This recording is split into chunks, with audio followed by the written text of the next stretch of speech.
Do you ever wonder if sometimes a cozy family vacation is nothing more than an elaborate, carefully staged play? In the luxurious setting of a seaside hotel, that very play came to an abrupt end with a single, cruel line. "Don't talk to her. She's only the cleaner," the daughter-in-law screamed. And the entire grand lobby seemed to hold its breath. The receptionist froze, while the son, the second lead actor, simply chose to laugh it off. Only the elderly mother, the unwilling audience to this drama, maintained an unusual sense of calm. Was that calmness a sign of surrender? Or was it the confidence of someone who was secretly holding the true script to all of their lives? The echo in the lobby. "My name is Beatrice Caldwell. I am 72 years old. And, in the 72 years I have walked this earth, I have never known a silence as loud as the one that filled the lobby of my own hotel. The Serenity key. Just a moment ago, it was a heavy silence. A thick, suffocating blanket that smothered the gentle sound of the fountain I had picked out myself, and the soft piano music I had chosen to welcome my guests. The young woman at the reception desk, Isabella. Her name was..." She just froze. Her warm, kind eyes locked onto mine, wide with a horror she was trying so hard to conceal, because my daughter-in-law, Tiffany, had just pointed a perfectly manicured finger at me, a finger tipped in blood-red polish, and her voice, sharp and brittle, had shattered the calm. It bounced off the high, vaulted ceilings I had designed myself. It ricocheted off the polished marble floors I had walked 100 times during construction. "Don't you dare speak to her," Tiffany had screeched, each word a shard of glass. And then came the words that stopped the fountain, the words that silenced the music. "That old woman is only the cleaner." Cleaner. Just a simple word. But the way she said it, it landed like a slap, cold and deliberate. It wasn't just what she said. It was that she said it with such ease, as if she were merely stating the color of the sky, as if my entire life, my entire being, could be summed up and dismissed in that one single word. "My son, Robert," her husband, he didn't say anything. He just chuckled. A small, nervous sound that died in his throat. It was the sound of a man trying to smooth over a crack that had just split the world in two. But this moment, this exquisitely painful moment, did not begin here. It began 3 days ago, in the quiet of my Atlanta apartment, with a single phone call and a file thick with financial statements. A file I had labeled, simply, "The Florida Test." The rain was tapping a gentle rhythm against my window that morning. It was a good sound, a peaceful sound. I was sitting in my favorite armchair, the one my late husband, Samuel, always said was the color of a stormy sea. In my lap, I held the file. It wasn't made of paper and ink. It was made of sleepless night, of canceled checks and whispered excuses, of a mother's growing unease. For 5 years, I had watched them, my son, Robert, and his wife, Tiffany. I watched their lives blossom, watered by my money, the private schools for my grandchildren, Jacob and Olivia, the sprawling house in the suburbs that I had helped them buy, the European vacations they documented with glossy, perfect pictures on the internet. I gave it all freely, gladly. A mother wants to see her child happy, secure, but somewhere along the way, security had curdled into entitlement. Happiness had been replaced by appetite, an endless, gnawing appetite for more. My phone buzzed on the side table, pulling me from my thoughts. The screen read David Chen, my general manager, my rock. I took a breath before I answered, a slow, steadying breath. "David," I said, my voice calm. "Per stand, good morning, Mrs. Caldwell," he said.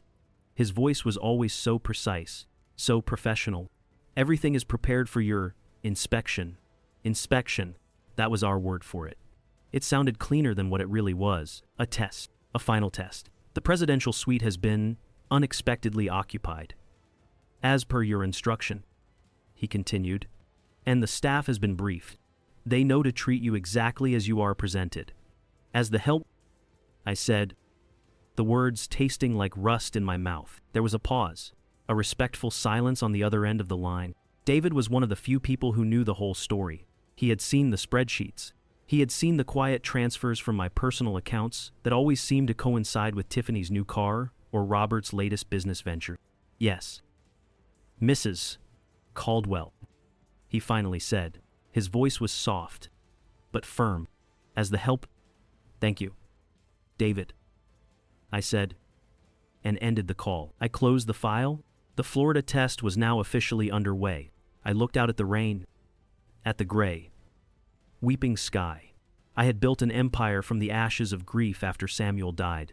17 boutique hotels, each one a jewel, each one a testament to long days and longer nights, each one a secret I had kept, not out of shame, but out of a fierce, protective love. I wanted my son to build his own life, not live in the shadow of mine. But now, I had to know. I had to look him in the eye and see for myself. I had to know if the man I was flying to see in Florida was still my son, or if he was just a stranger with a familiar face, a stranger who saw his own mother as nothing more than the cleaner. The weight of kindness. You know, kindness is a funny thing. It's meant to be light, a gift you give freely, without expecting anything in return. But over time, if you give too much of it to the wrong people, it stops being light. It becomes heavy. It becomes an expectation, a burden, not for the one who gives, but for the one who receives. It becomes a weight they can no longer carry with gratitude. My kindness started small. After my Samuel passed, Robert was my whole world. He was 25 then, just starting out, full of dreams. I'd send him a check here and there, for groceries. Son, I'd write in the memo line, or fix that leaky faucet. Just little things.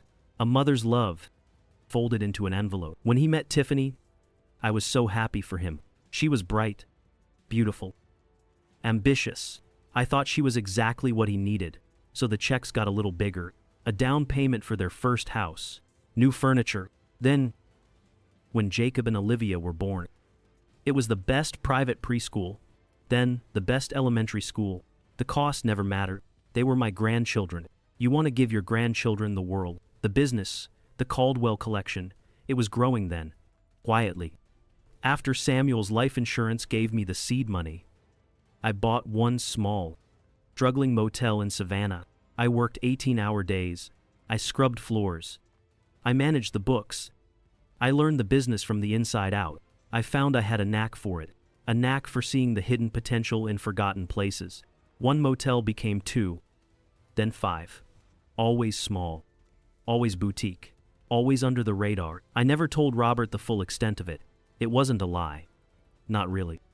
It was a quiet truth. He knew I owned a few inns. He thought it was a lovely hobby, something to keep his old mother busy. He had his own career in marketing, and I wanted him to be proud of what he built himself, not what I could give him. I never wanted him to look at me and see a bank account. I just wanted him to see his mother. I remember one night, years ago, when he was just a little boy. A thunderstorm was raging outside, and he crawled into my bed, trembling. He wrapped his small arms around my neck and whispered, "Don't worry, Mama. When I grow up, I'm gonna be big and strong and I'll take care of you forever." I held him so tight that night. My beautiful, sweet boy. That boy is a 47-year-old man now, and somewhere along the way, he forgot that promise. Or maybe I just made it too easy for him to forget. The first real crack appeared about 2 years ago. We were having dinner at their house. I was telling them about a new property I had just acquired in Charleston. A beautiful, historic building. I was so proud of it. Tiffany swirled the wine in her glass. She didn't look at me. She looked at her reflection in the wine. "Oh, another one of your little inns." "Bia," she said. The way she said little, it was like she was patting a child on the head. "That's sweet. I just hope you're being careful with your money at your age." I waited for Robert to say something, to defend my little inn, to defend me. He just cleared his throat and took a big bite of his mashed potatoes. He looked down at his plate. The silence at that dinner table was almost as loud as the one in the hotel lobby. That was the moment. That was the moment the seed for the Florida test was planted. It was a tiny seed of doubt, A cold little question that started to grow in the dark. What does my son really see when he looks at me? The checks kept coming. Of course. A wire transfer to cover a minor credit card debt, a loan for a new business idea of his that never seemed to get off the ground. Each time, the requests were a little more urgent, the gratitude a little more hurried. Each transfer felt less like a gift and more like an obligation. The weight of my own kindness was starting to press down on me. I realized I had spent years giving him everything he wanted, but I had failed to give him the one thing he truly needed, the character to not need it. So, I bought the Serenity Key. It was my biggest acquisition yet, a private island resort, a masterpiece, and I put everything into it, not just my money, but my heart. I wanted it to be perfect because I knew, deep down, it wouldn't just be a hotel, it would be a stage. A place where the quiet truths would finally be forced into the light. A place where I would finally get the answer to my question.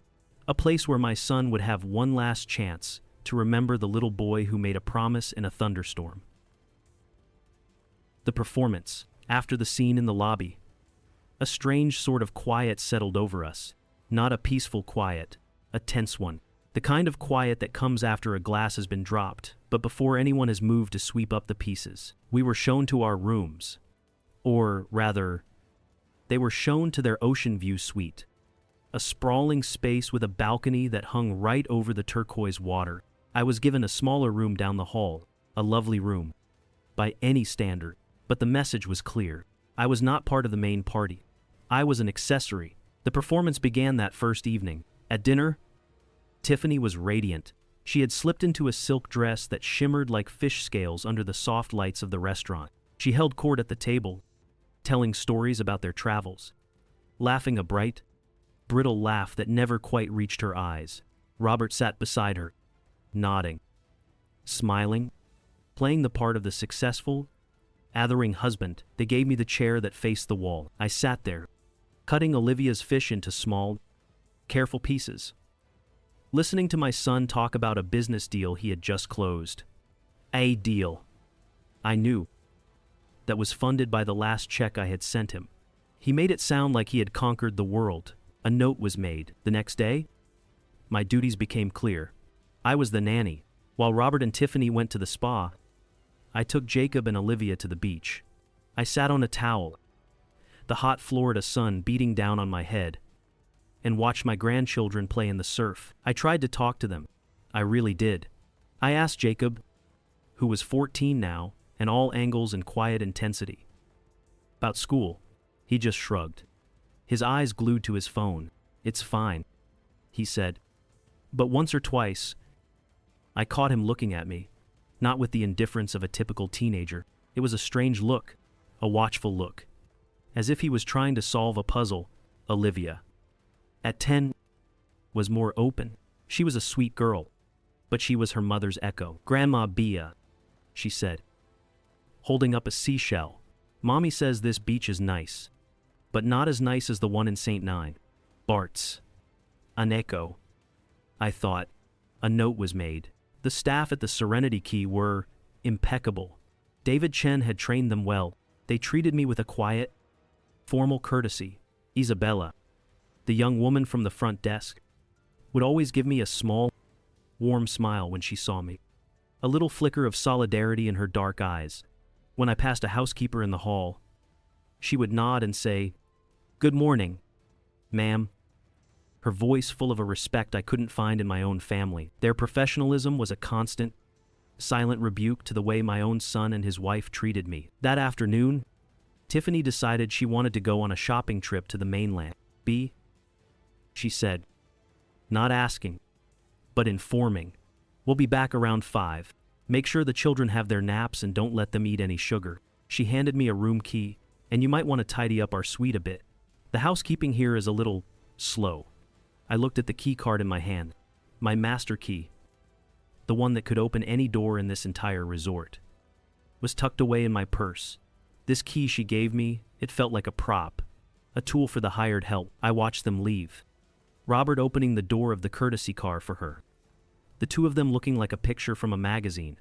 Perfect, glossy, and completely empty. I didn't tidy their room. Instead, I sat on the balcony of my own room, overlooking the ocean I had fallen in love with. The ocean that had called me to build this place. I listened to the waves, a steady rhythm, in and out, like breathing. For every act of disrespect, I took a breath. For every casual dismissal, I took another. I was no longer just a mother on a painful vacation. I was becoming something else. An auditor. A silent observer. Cataloging every slight, every condescending smile. Every time my son looked right through me as if I were made of glass. The pain was still there. Of course, a dull, constant ache behind my ribs.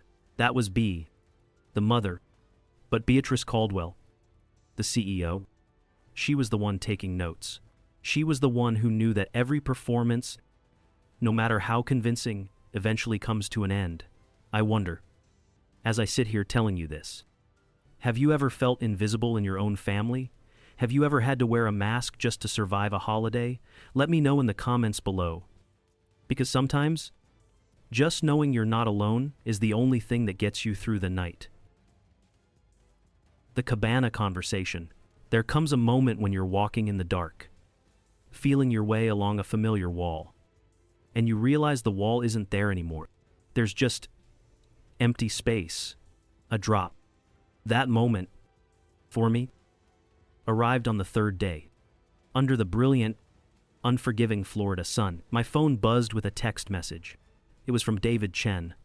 It was just a single sentence. Cabana 7. Now, the adult-only pool was on the far side of the resort, an oasis of calm, fringed with lush palm trees and private, canvas-draped cabanas. I walked slowly. Each step felt heavy. Part of me didn't want to go. The mother in me, Bia. She wanted to turn around, go back to my room, and pretend I never got the message. She was afraid of what she might find in that empty space. But Beatrice Caldwell, she kept walking. She knew you can't build an empire on pretending. You build it on hard truths. I found a spot behind a thick curtain of bougainvillea. The bright pink flowers, a cheerful mask for the ugliness I was about to hear. The voices drifted out from Cabana 7, lazy and relaxed, punctuated by the clinking of ice in glasses. It was Robert and Tiffany, with another couple I didn't recognize. Honestly, you two are saints, the other woman was saying. Tiffany let out a theatrical sigh. Oh, we try. It's just difficult. Her little inn business is failing. You know, we think she's nearly bankrupt. Robert has to support her completely. It's a constant worry. Bankrupt, the word hung in the humid air. I, who could buy this entire island 10 times over and not notice the dent in my accounts, was being painted as a charity case, and her mind is starting to go. 2. Tiffany continued, her voice dropping to a conspiratorial whisper. She has these fantasies. She tells the children she owns all these hotels. It's sad. Really. We just have to humor her. I pressed my hand against the rough bark of a palm tree to steady myself. My breath caught in my chest. I waited. I prayed for my son to say something, to deny it, to show even a flicker of loyalty. My padan as ways to no. Then, I heard his voice. Robert's voice. Robert's voice. My son, she means well, he said. And the casual dismissiveness in his tone was worse than any anger. But Tiffany's right. It's a burden. We're already thinking about the future. You know, making arrangements. Finding a nice, clean state-run facility for when she can't manage on her own anymore. A state-run facility. A clean place. For the cleaner, the words didn't feel like a slap this time. They felt like a surgeon's scalpel, cutting away the last vestiges of hope, the last bit of the loving, foolish mother. Once she's gone, Robert went on, and I could hear the smile in his voice. It'll be a relief. Financially, we can finally manage what little she has left properly. Without her getting in the way, that was it. The bottom dropped out. I was no longer a mother. I was a financial problem to be managed, an obstacle to be removed. My life had been reduced to an entry on a ledger, and they were just waiting to close the books. I didn't hear any more. I couldn't. I turned and walked away. My movements stiff, robotic. I didn't see the bougainvillea. I didn't feel the sun. All I felt was a profound, Arctic cold, spreading through my veins. As I rounded a corner, out of sight of the cabanas, I almost ran into my grandson, Jacob. He was standing there, half hidden behind a statue of a heron, his phone dangling from his hand. His face was pale, his eyes were wide, and in them, I saw the reflection of my own shock. He looked at me, I looked at him. We didn't say a word. I didn't know how much he had heard. But in that silent, shared moment, I knew he knew something. He knew the perfect, glossy picture of his family was a lie. I kept walking, back in the sterile quiet of my room. I didn't cry. The time for tears was over. Tears were for B. And B had just left the building. I sat on the edge of the bed, my posture perfect. I was Beatrice Caldwell now, founder, CEO, a woman who did not weep, a woman who made decisions. I picked up my phone. I dialed the number for my attorney, Helen Albright. She answered on the first ring. Helen? I said. My voice was calm. It was clear. It was the coldest sound I had ever heard. It's time. There was no hesitation on her end. I'll be on the first flight in the morning. Good, I said, and then I gave my final order, an order that sealed the fate of the man I had once called my son. Helen, execute. The final review is tomorrow night. The Last Supper. There is a certain kind of quiet that precedes a storm. Not a peaceful quiet, but a heavy one. A stillness where the air itself seems to be holding its breath. That was the feeling that settled over me as I got ready for dinner on our last night. I chose a simple black dress, a dress of quiet dignity, a dress for mourning, perhaps, or a dress for business. I wasn't sure which. The restaurant was called the Glass Box. It was my favorite space in the entire resort, a perfect cube of glass and steel, cantilevered over the cliffs. So it felt like you were floating between the sea and the stars.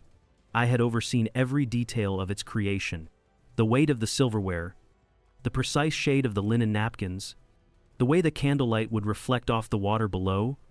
I had designed it to be a place for celebrating life's most precious moments. Tonight, it would be a courtroom. Tiffany was already there when I arrived with the children. She was the queen holding court. She had invited the same couple from the cabana, the ones who had listened to the story of the poor, bankrupt mother. She was wearing a dress the color of champagne, covered in tiny, glittering beads. She sparkled. She shone. She was putting on the performance of a lifetime. Robert sat beside her, a handsome prop. He smiled when she smiled. He laughed when she laughed. He refilled her wine glass. He looked at her with an expression of utter adoration. He never once looked at me. I sat at my designated seat at the end of the table, the one furthest from the view. I was the silent observer, the ghost at the feast. The meal was a symphony of perfection. Course after course arrived, each one a work of art. The clink of silver against porcelain, the low murmur of conversation, the soft popping of a champagne cork. It was all so civilized, so beautiful, and so utterly false. I watched Tiffany charm the other couple. She told them about Robert's brilliant marketing mind. She talked about their plans to expand their portfolio. Their portfolio. The word twisted something inside me. I watched Robert accept the praise. He soaked it up like a dry sponge. He spoke of market trends and growth potential, using words and phrases he had heard from me over the years, passing them off as his own. He was a good mimic. I had to give him that. I said nothing. I just ate my sea bass. I helped Olivia with her risotto. I noticed Jacob wasn't eating much. He was just pushing the food around on his plate. His eyes, like mine, were watchful through it all. I felt a strange sense of detachment. The pain from the day before had cooled and hardened into something else, something solid and unyielding. Resolve. B, the mother, was gone. Beatrice Caldwell was now sitting at this table, and she was simply waiting for the final item on the agenda. It came with the dessert. A beautiful chocolate lava cake was placed in front of Tiffany. She took a delicate bite, her eyes closing in theatrical pleasure. Then, she looked down the long table at me. Her smile was sweet, but her eyes were cold. They always were. B, she said, her voice carrying across the table, clear as a bell. The children are starting to get a bit restless.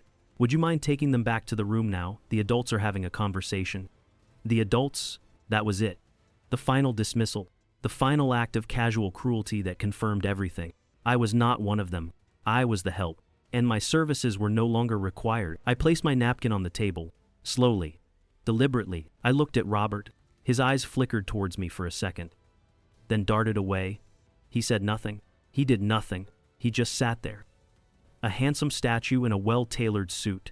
I stood up, but I did not move towards the children.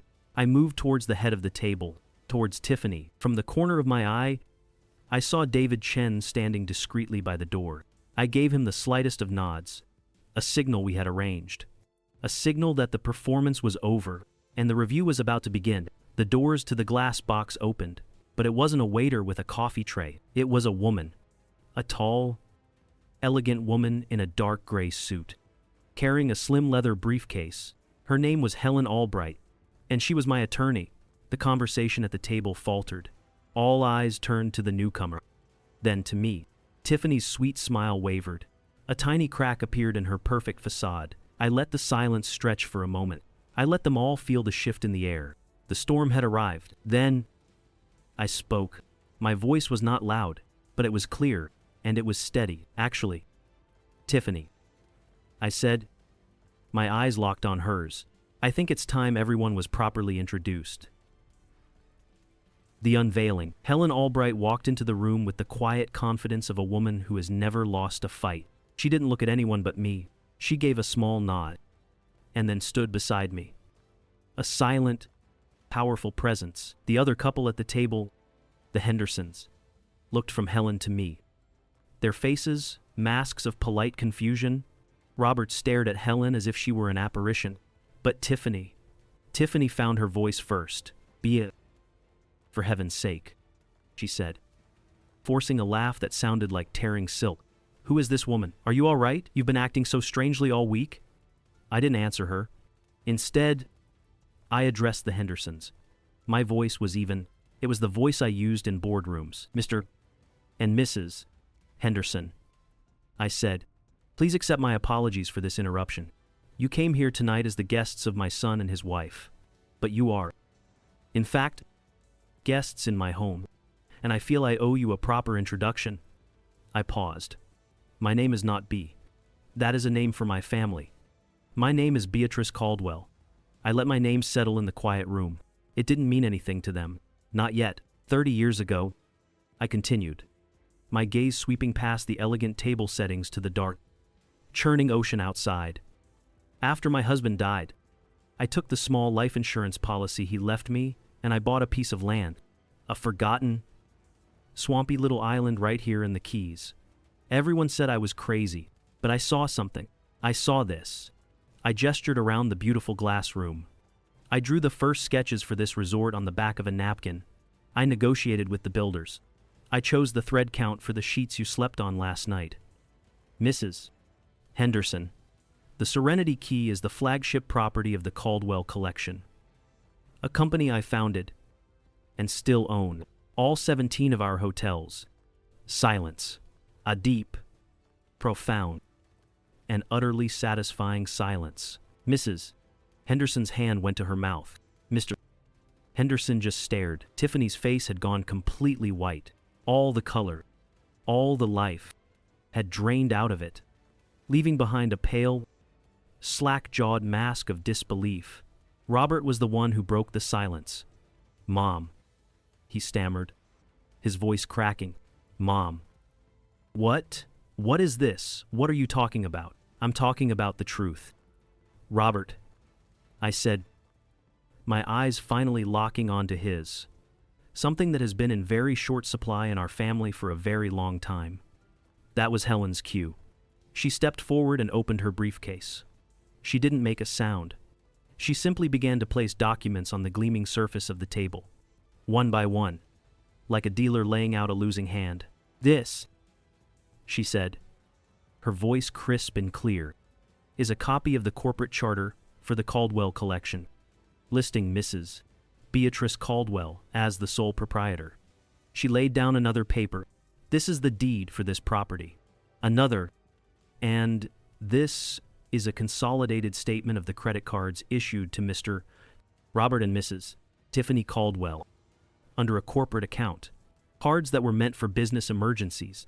She let that hang in the air for a moment. Instead, Helen continued, her tone unchanging. They were used for other things. She laid out the receipts. They fanned across the table like fallen leaves. A $5,000 handbag from a boutique in Paris. A $10,000 weekend at a ski resort in Aspen. Jewelry. Cars. Dinners at restaurants with names I couldn't pronounce.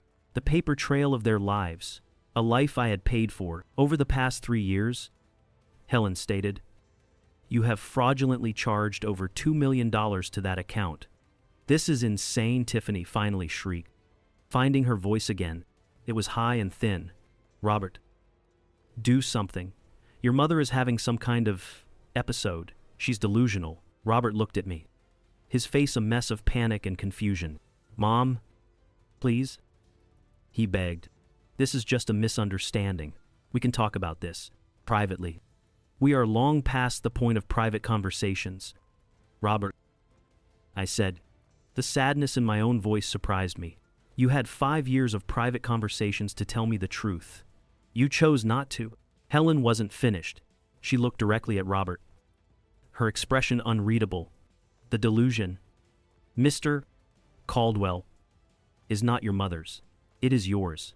You see, we also know about the $28,000 a month lease on your office in Atlanta. An office for a marketing company that has not had a single paying client in 18 months. That was the final blow. The twist of the knife. Robert visibly deflated. The air went out of him. The handsome, successful man he had been playing all night vanished, replaced by a frightened, middle-aged boy who had just been caught. His grand performance, his whole life, was a lie. And he knew that we knew. His failure wasn't a secret anymore. It was an exhibit, laid bare on a dinner table for all to see. Tiffany stared at him, her mouth opening and closing like a fish. What is she talking about? Robert, what client? He couldn't look at her. He couldn't look at anyone. He just stared down at the damning pile of receipts on the table, the proof of his lies, the cost of his pride. I looked at my son. My heart ached. It ached with the ghost of the mother I used to be. But the woman standing there, Beatrice Caldwell, she knew what had to be done. The unveiling was complete. The truth was finally in the room, and it was a cold and ugly and necessary thing. The final performance review. For a moment, nobody moved. The Hendersons looked like they wanted the floor to swallow them whole.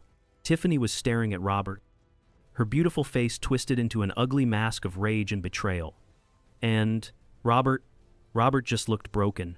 He finally lifted his head. He didn't look at his wife. He didn't look at the damning receipts.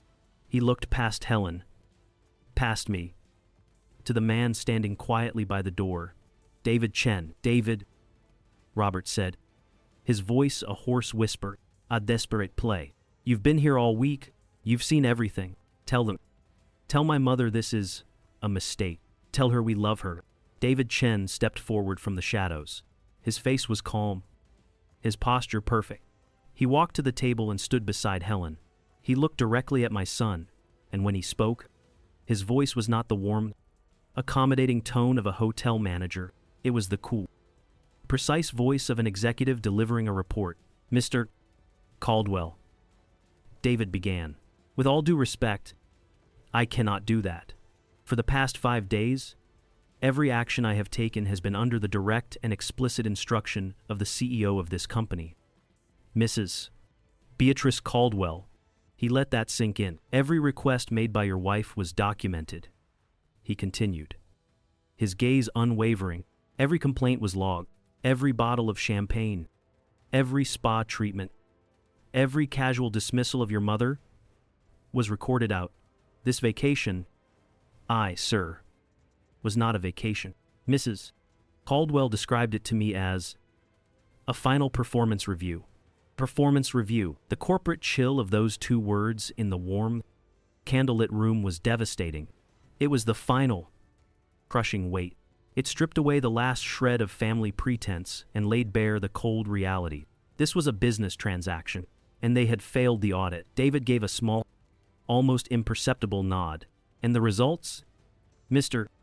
Caldwell, are in your performance was found to be unsatisfactory. Unsatisfactory. That was the word that broke him. Robert slumped in his chair as if his strings had been cut. It was over. He knew it. The game was up. The long, elaborate performance of his life had received its final, failing grade. Tiffany started to sob then. Loud, ugly, theatrical sobs of a woman who has lost everything. And in that terrible, chaotic moment, something unexpected happened. My grandson, Jacob, who had been silent and still through this entire ordeal, stood up. He was just a boy of 14, thin and awkward in his nice dinner clothes. But as he stood there, he seemed to possess a quiet dignity that the adults in the room had long since lost. He walked to the table and placed his smartphone down gently next to the pile of receipts. He slid it across the polished wood towards me. The screen was lit up, showing an audio file. The title read, Cabana Conversation. He looked at me, his young eyes clear and steady. There was no fear in them, only a profound and heartbreaking sadness. I'm sorry, Grandma, he said, his voice quiet but clear enough for everyone to hear. I heard what they said. By the pool, I recorded it. He took a shaky breath. I didn't want them to lie anymore. And there it was, in the midst of all the wreckage, all the lies, all the greed, a single, shining moment of truth. A single act of courage from a boy who had been forced to grow up far too fast in the last 5 days. He had made a choice. He had chosen integrity. He had chosen me. I reached out and put my hand over his. His fingers were cold, but I held on tight. In that moment, I wasn't a CEO. I wasn't an executioner. I was just a grandmother, looking at her grandson and feeling a rush of love so fierce it almost took my breath away. I had lost a son tonight, but I think I may have just found a grandson. David Chen spoke softly into his cufflink. We're ready? 2 men in quiet, professional security uniforms entered the room. There were no handcuffs, no raised voices. It was a silent, efficient extraction. They helped a weeping Tiffany to her feet. They spoke in low tones to a completely defeated Robert. The Hendersons scurried out, muttering apologies. Helen began to gather her documents back into her briefcase. The performance was over. The audience had dispersed. The stage was being cleared. Robert paused at the door. He looked at me one last time. Across the wreckage of the beautiful dinner party, across the ruins of our family, his eyes were empty. There was no anger, no sadness, just a vast, hollow emptiness. Then, he was gone. And so, the play was over. All that was left was me and my 2 grandchildren in a beautiful, silent, and terribly cold room. If you are still listening to me now, please, do me a kindness. Comment with the word courage below, just so I know there are friends still walking with me on this journey. Your presence is the greatest comfort, and it gives me the strength to tell you the final part of this story, the part about what happens after everything has fallen apart. The quiet aftermath. After the storm comes the quiet, a deep, humming quiet where you can finally hear yourself think again. After Robert and Tiffany were gone, that beautiful glass room felt vast and empty.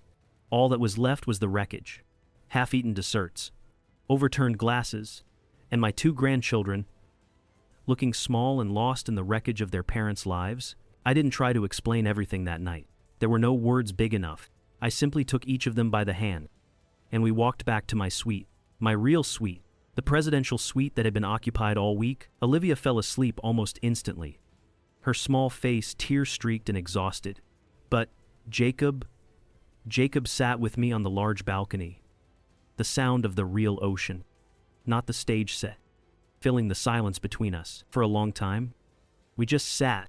We watched the moon lay a silver path across the dark water. His dad, is he a bad person? Jacob finally asked, his voice barely a whisper. I thought about that. I thought about the little boy who promised to take care of me. I thought about the man who called me a burden. No, honey, I said, and the truth of it settled in my own heart as I spoke. He's not a bad person. He is a weak person. And weakness, sometimes, it makes people do very bad things. There's a difference. I didn't want them to hate their parents. Hate is a poison that only hurts the person who carries it. I just wanted them to understand. So, in the days and weeks that followed, I talked to them. I told them about respect, not the kind you demand, but the kind you earn.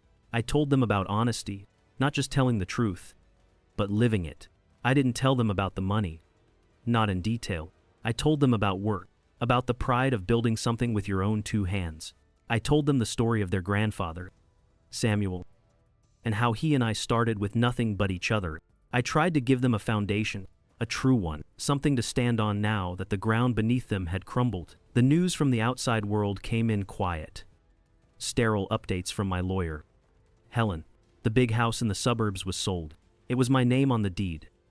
After all, the credit cards were canceled, the bank accounts frozen. Faced with a life without the buffer of my money, Robert and Tiffany's marriage, which I now realized was more of a business partnership, dissolved quickly.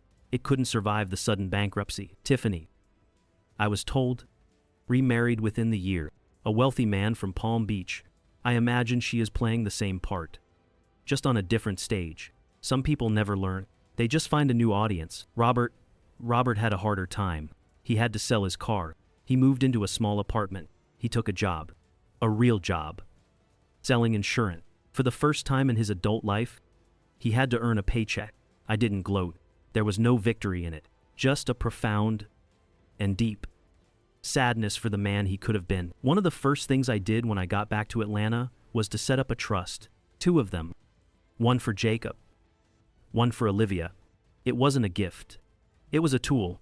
The money was there, locked away tight, for their education and a small start in life.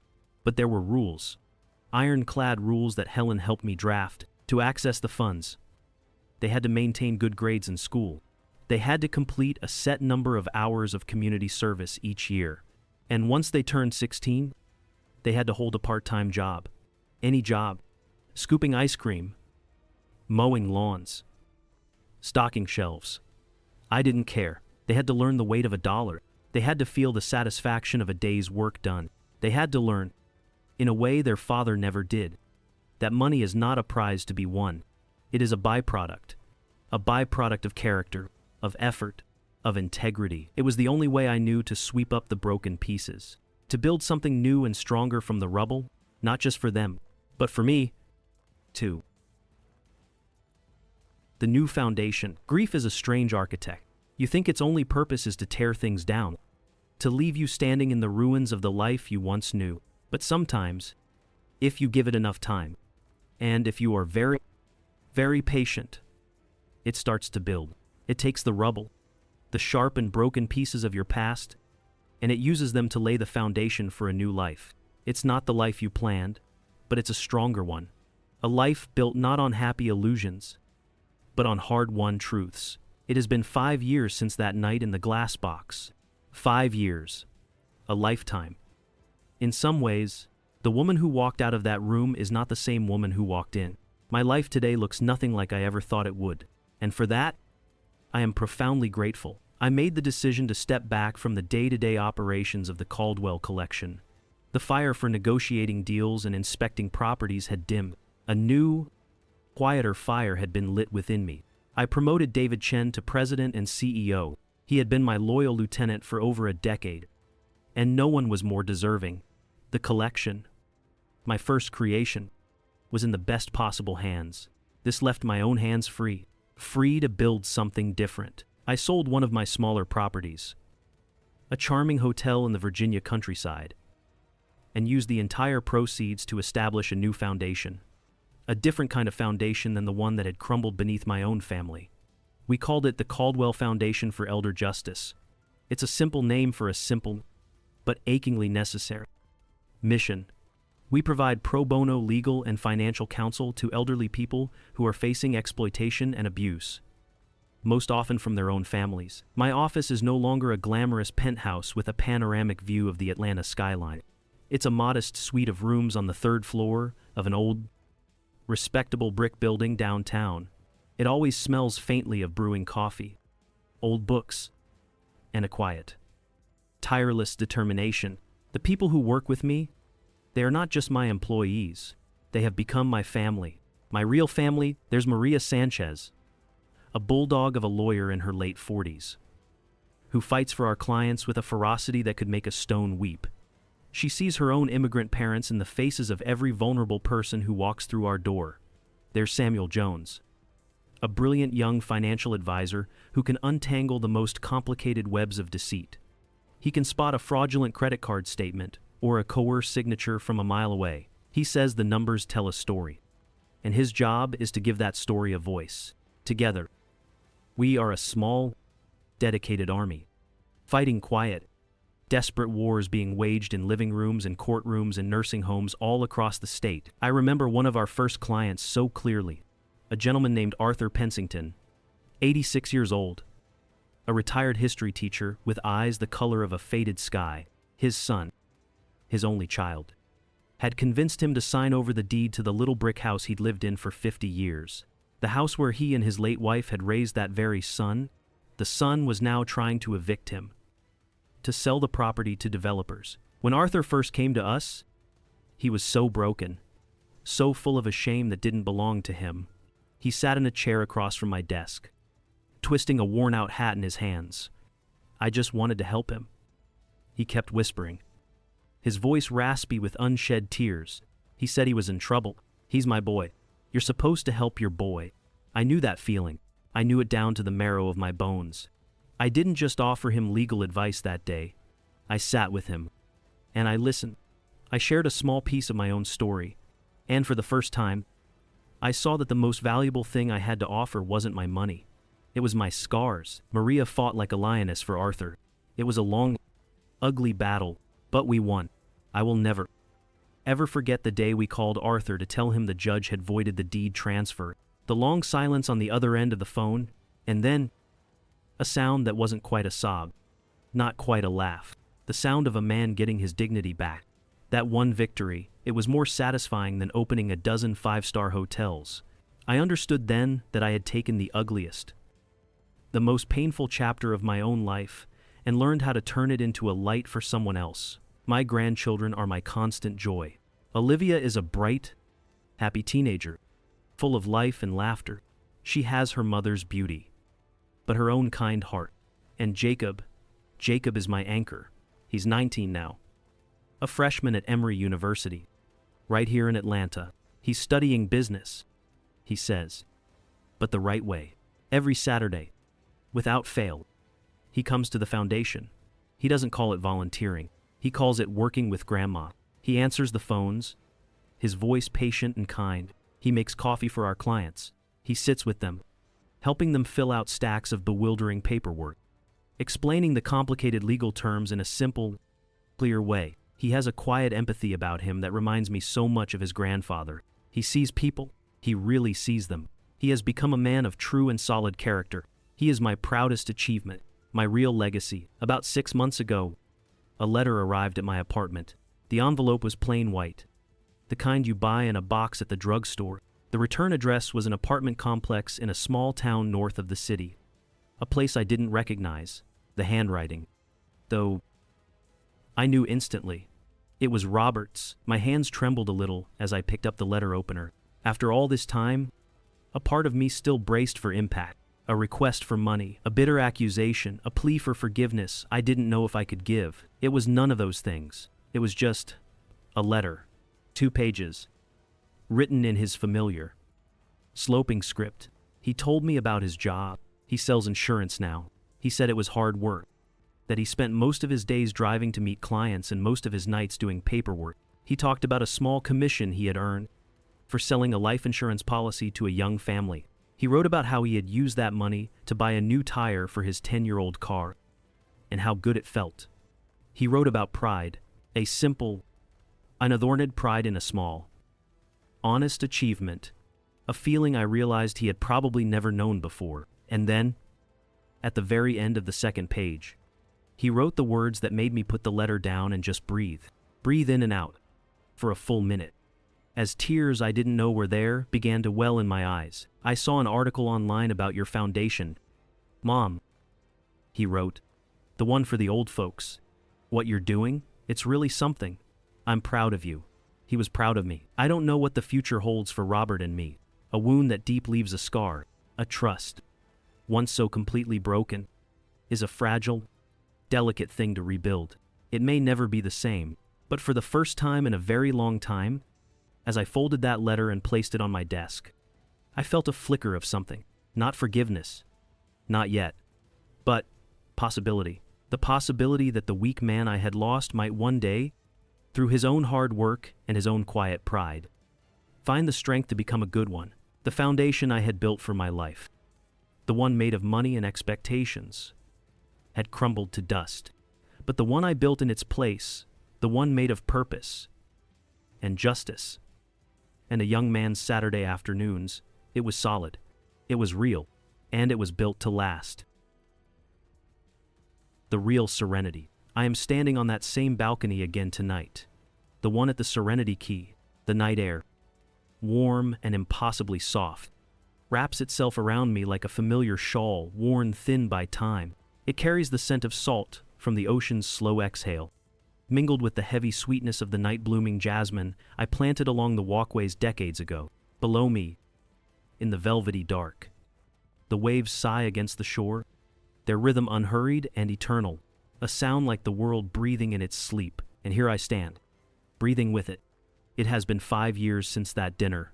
5 years since the echo in the lobby dissolved into the marble and vaulted ceilings, leaving only silence behind. Silence that, at first, rang louder than any voice. Silence that pressed against my ears until it became unbearable. But silence has a way of changing, if you let it.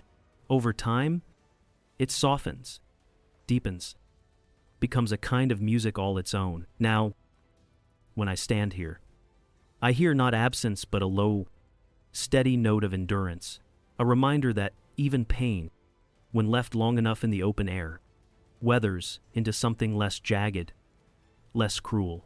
I find my way back to this place often. It has become a pilgrimage of sorts, not to reopen wounds, but to trace the scar, to marvel at its smoothness, its resilience. I don't come here to remember the pain. I come to remember the quiet that followed. The profound quiet in which I could hear my own voice again, a voice I thought I had lost under the thunder of betrayal. For years after that night, I believed the goal was to retrieve what had slipped away.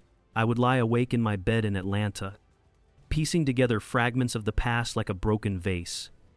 Determined to glue them back together, I longed for the sun. I remembered the boy who clutched my hand so tightly at his father's funeral, as if to say he would never let go. I missed the picture book family gatherings, the easy laughter, the Thanksgiving tables where food and affection both overflowed. I thought serenity was a room you could return to, a place with a key waiting in your pocket. But serenity does not work that way. Life is not a circle. It does not lead you back to where you began. It is a one-way road. And the only way forward is through the landscape you have been given. You cannot go back. You can only look at the empty space cleared by loss. Inhale deeply and begin to build again. So, I built. The Caldwell Foundation for Elder Justice is not glossy, not grand. Our office in Atlanta is modest. Its paint chipped in places, its carpets worn thin, but it hums with life. It hums with people who care with a fierceness you cannot buy, young lawyers who argue over commas as if a misplaced mark might decide the fate of an entire life. Social workers who sit for hours with trembling voices, coaxing out stories tangled in shame. Students who come to volunteer and leave with their eyes opened, their hearts aching with a responsibility they never expected to feel. In those rooms, dignity is defended clause by clause, signature by signature, and I see in every victory, no matter how small, a piece of myself restored. Sometimes, a woman will walk in. She will be my age, perhaps older. She will hold a bank statement in her hands, her fingers trembling, her eyes glazed with bewildered hurt. I recognize that look. It is the look of love turned against you, of trust twisted into a weapon. She will sit across from my desk, the same scratched oak desk Samuel and I bought at a flea market 40 years ago, and I will pour her tea, strong and sweet, just as my mother made it. And then I will listen, not simply to the words, but to the silences between them. And in that silence, in that fragile communion, I find a kind of peace I never knew was possible. Jacob, my grandson, is in his second year of college now, studying business. He tells me he wants to build things that last. He spends his breaks not at the beach with his friends, but with us at the foundation filing papers, making coffee, shadowing meetings with a solemnity that makes me want to laugh and cry at once. His strength is quiet, steady, like his grandfather's, and sometimes when he sits across from me, I am startled by how much of Samuel I see in the set of his jaw, in the kindness behind his eyes. It catches me off guard, leaves me breathless. What touches me most is that Jacob does not only see me as grandmother, he sees me as Beatrice. He asks about the life I lived before motherhood, before grief, before foundations and lobbies and courtrooms. He wants to know about the shabby motel off a dusty Georgia highway, the one Samuel and I bought with nothing but grit and stubborn faith. He listens, wide-eyed, as I describe pulling up rotted carpet with blistered hands, planting new rose bushes with soil under our nails. He sees that my story is not just a preface to his father's, but a whole book of its own. Through his eyes, I am reminded that my life has always been more than its most painful chapter. Olivia is healing too. She calls me every Sunday. Once our conversations were careful, tiptoeing over cracks that still smoked with old fires. Now, the ground between us feels firmer. She tells me of art classes, of sketches that do not turn out right, of a boy she likes, of a dream to see the world. Her laughter comes easier now, brighter. We are both healing in tandem, like plants once scorched by frost, now reaching again toward the sun. And Robert, my son, his letters come once a year, always on my birthday, plain cards, bought in packs of 10. His handwriting is still the same messy, uneven, but undeniably his. He tells me about work, about weather, about gardens. He struggles to coax into bloom. Last year he wrote, "I planted a garden in the backyard. It's harder than it looks to make things grow." And I knew exactly what he meant. Growth is labor. Growth is patience. Growth is humility in the face of barren seasons. We have not spoken of that night in the glass box, and perhaps we never will. Forgiveness, I have learned, is not a declaration. It is a tide. It ebbs. It flows. Some days, warmth floods my chest, and I remember the boy who built castles out of sofa cushions to guard me from monsters. Other days, all I feel is the cavern he left behind, and that is enough. That is forgiveness in its truest form, not constant, not complete, but human. The hardest forgiveness, though, was for myself, for loving blindly, for shielding too much, for confusing indulgence with kindness. I see now what I could not then, that love without respect is not a gift, but an empty vessel. I believed my duty was to protect Robert from hardship, to smooth his path, to shoulder his burdens. But in doing so, I stole from him the chance to build his own strength. Wisdom without pain is no wisdom at all. Sometimes the most courageous act of love is to step aside, to let your child stumble, to trust they will rise. To all the children who watch your parents grow older, their steps slower, their stories longer. Remember this, your parents are more than the last chapter of your story. They are libraries, whole libraries, filled with dreams and failures and victories you will never know unless you ask. Do not wait until the doors close forever. Have the honor of exploring them while you can. Tonight, from this balcony, the stars feel close enough to touch.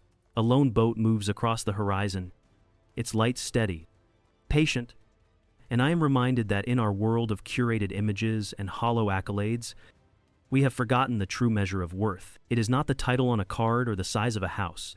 It is how we treat the unseen, the unnoticed, the powerless, kindness in the dark, integrity without audience, respect offered with no calculation.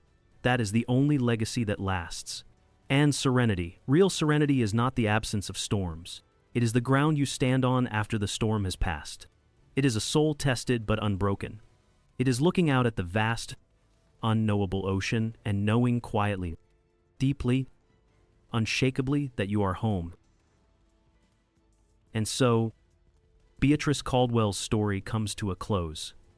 A story that began with a scream in a lobby and ended with a quiet letter and a new foundation. Now, I want to turn it over to you. What do you think of the choice Beatrice made, standing at that crossroads between a mother's love and a person's dignity? Would you have done anything differently if you were in her shoes? Share your thoughts in the comments below. I truly do read every single one, and your perspectives bring these stories to life in ways I could never imagine. If this story made you think, or made you feel, please don't forget to leave a like. It helps more than you know. Share it with someone who you think needs to hear it. And if you haven't already, please subscribe to Deepu Cater Stories and turn on notifications so you never miss the next journey we take together. I'll see you in the next story, and who knows? Next time, the story might just be about you.